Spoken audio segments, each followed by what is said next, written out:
Madam President, I ask unanimous consent that proceedings under the call be dispensed with. Without objection. Thank you, Madam President.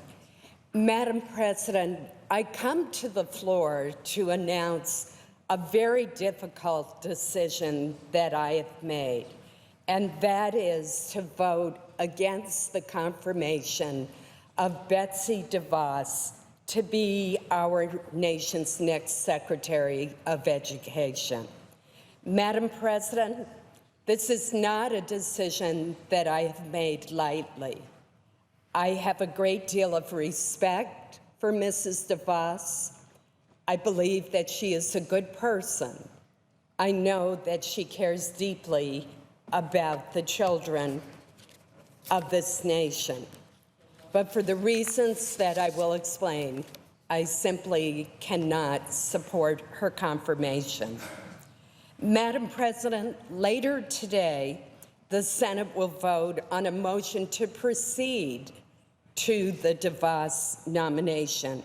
And I will vote to proceed to the nomination because I believe that presidents are entitled to considerable deference in the selection of cabinet members, regardless of which political party is in power, and that each and every senator should have the right to cast his or her vote on nominees for the cabinet.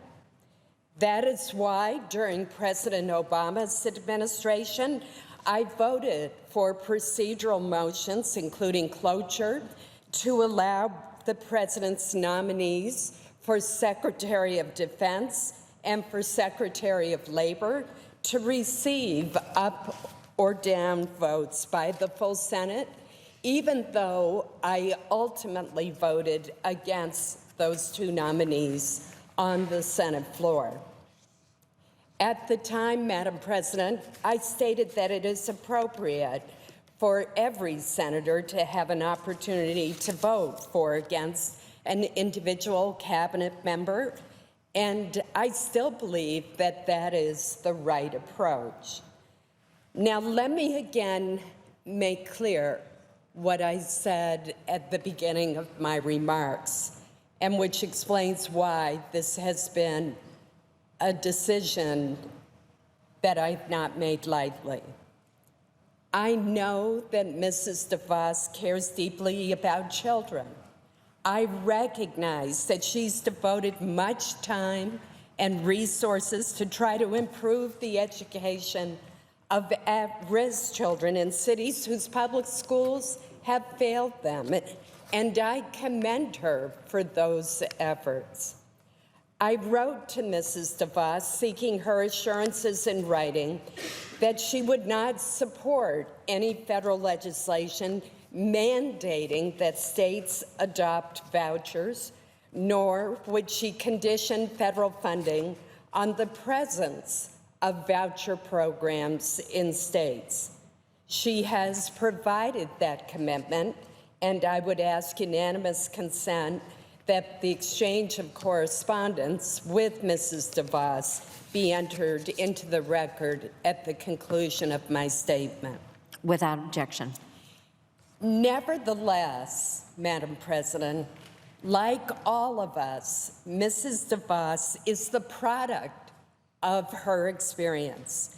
She appears to view education through the lens of her experience in promoting alternatives to public education in Detroit and other cities where she has no doubt done valuable work.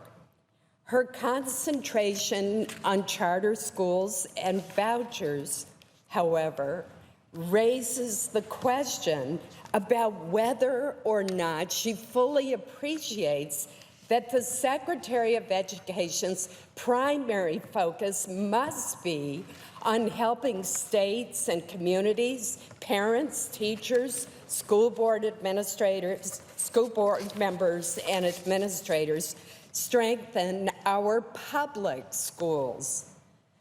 While it is unrealistic and unfair to expect a nominee to know the details of all the programs under the jurisdiction of the Department of Education, I am troubled and surprised by Mrs. DeVos's apparent lack of familiarity with the landmark 1975 law, the Individuals with Disabilities Education Act, known as IDEA, that guarantees a free and appropriate education to children with special needs.